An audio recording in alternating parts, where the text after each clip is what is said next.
Shalom les bien-aimés de Dieu, nous vous bénissons au nom du Seigneur Jésus.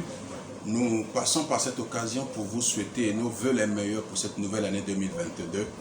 Que la grâce de Dieu abonde dans vos vies et que Dieu notre Père soit votre secours et votre soutien.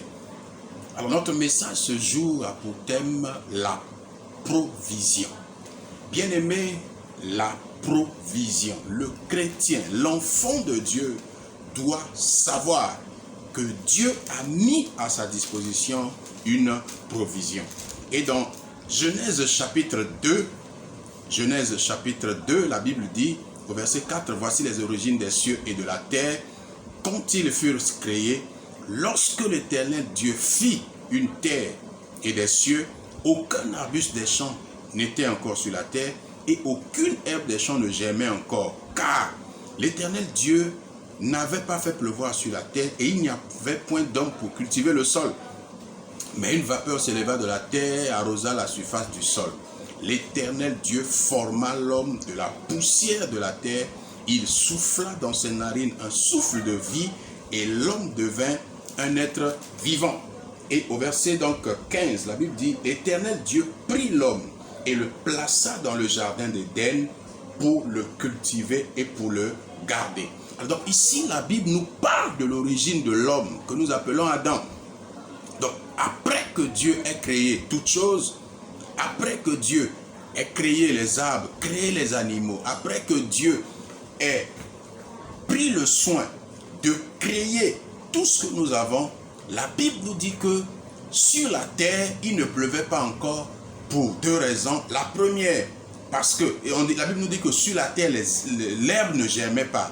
Et sur la terre, il n'y avait pas d'herbe, il n'y avait pas de plantes, il n'y avait pas des arbustes, pour deux raisons. La première, c'est qu'il n'y avait point de pluie. Et la deuxième est que Dieu n'avait pas encore créé un homme. Il n'y avait pas un homme sur la terre pour cultiver la terre.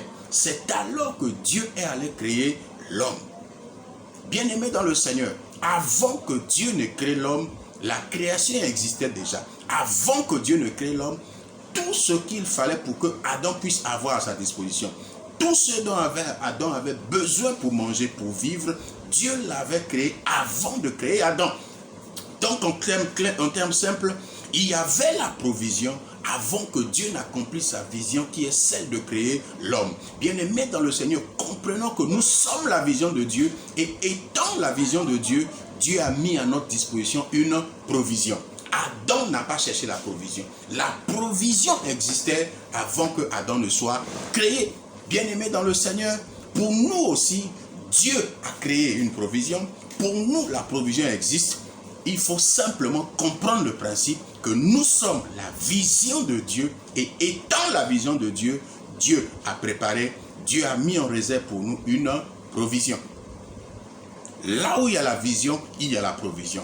Mais la provision existe bien avant la vision. Le jardin d'Éden existait avant que l'homme ne soit créé. Et quand Dieu a créé l'homme, il l'a placé dans le jardin pour qu'il puisse le cultiver. Chrétien, écoute-moi ce jour. Dieu a pour toi une provision.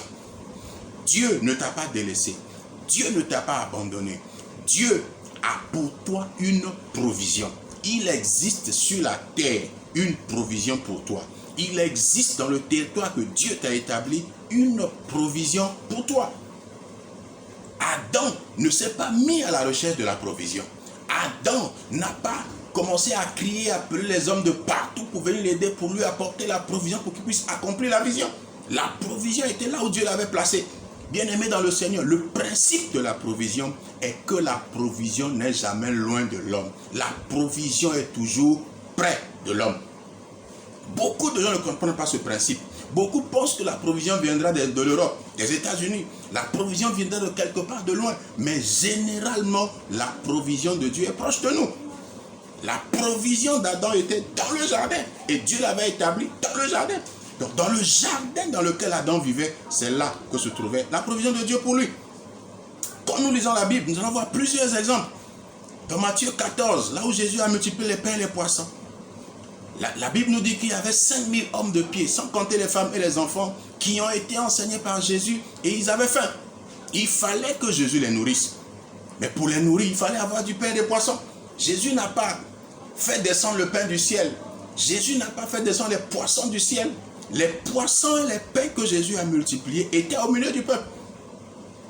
Les disciples ont dit à Jésus, il y a ici un enfant qui a des pains et des poissons, qui avait son repas. Donc c'est le repas d'un enfant. C'est cette provision que Jésus va se servir pour nourrir toute la foule. La provision pour nourrir la foule qui était venue vers Jésus, la foule qui a été enseignée par Jésus, la foule qui depuis 3 ans n'avait pas de quoi manger. La provision n'était pas au ciel, la provision était au milieu de la foule. Bien-aimés dans le Seigneur, la provision est au milieu de vous. La provision est avec vous. La provision est à côté de vous. Vous passez parfois à côté de la provision. Vous voyez parfois la provision sans savoir que c'est la provision de Dieu pour vous. Souvenez-vous de cette femme qui était allée voir le prophète, disant que son mari avait craint Dieu, a servi Dieu, mais son mari a laissé des dettes. Et que les gens voulaient prendre les enfants comme des esclaves. Le prophète Élisée lui a posé la question, qu'as-tu? Il n'a pas dit Dieu va descendre et va faire. Il n'a pas dit Dieu va envoyer. Il a dit à cette femme, qu'as-tu? La femme dit, ta servante n'a rien d'autre qu'un peu d'huile. Alors pour Élisée, c'était largement suffisant. La provision pour payer les dettes. La provision pour avoir encore ce qu'il faut pour subvenir à tous les besoins.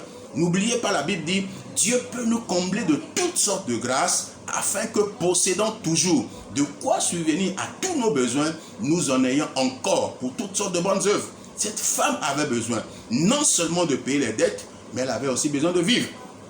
L'huile qui était dans sa maison était la provision de Dieu pour elle. Et sur les conseils du prophète, elle a demandé des vases et elle remplissait les vases. Quand les vases avaient fini, l'huile aussi a tari. L'huile a coulé aussi longtemps qu'il y avait des vases. La provision était là. Il fallait juste avoir la révélation pour savoir comment s'en servir. Bien-aimés dans le Seigneur, le problème de beaucoup de gens, c'est qu'ils n'ont pas la révélation sur la provision. Beaucoup de gens se plaignent parce qu'ils ne connaissent pas la provision de Dieu. Pour eux, je t'informe ce jour que la provision de Dieu est à côté de toi. Chrétien, la provision est à côté de toi. Dieu a tout accompli. Sur la croix, Jésus s'est écrié, tout est accompli. Tout est accompli. Il a aussi accompli l'œuvre de la provision. La provision est au milieu du peuple.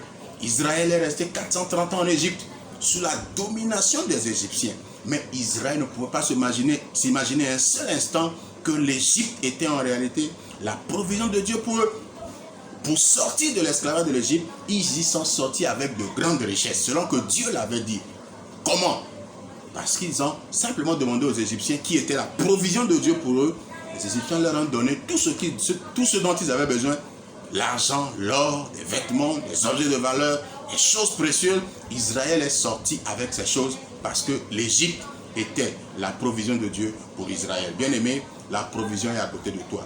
Israël vivait avec les Égyptiens, côtoyait les Égyptiens, travaillait pour les Égyptiens, mais ils ne savaient pas qu'en travaillant ainsi, ils étaient en train d'amasser, de préparer la provision de Dieu pour eux. Chrétiens, la provision est à côté de toi. Elle n'est pas loin. La provision est à côté de toi. Si tu n'as pas encore vu la provision, je prie que Dieu t'ouvre les yeux pour voir la provision. Prie le Seigneur, dis-lui, Seigneur, révèle-moi où se trouve la provision. La provision est au milieu du peuple. La provision est avec l'enfant de Dieu. La provision marche avec l'enfant de Dieu. Souvenez-vous d'Isaac, qui est arrivé à Guérar et qui a vu la situation de Guérar. Il s'est dit, ici je ne m'en sortirai pas. Il voulait aller en Égypte. Dieu dit, non, ne descends pas en Égypte. Reste ici, je te bénirai. C'est à Guérar, une terre aride. À Guérar, une terre qui n'avait rien d'extraordinaire, que Isaac sera béni et il deviendra fort riche. Pourquoi? Parce que la provision de Dieu pour lui était là. Elle n'est pas loin, la provision. Elle est à côté de toi. Shalom.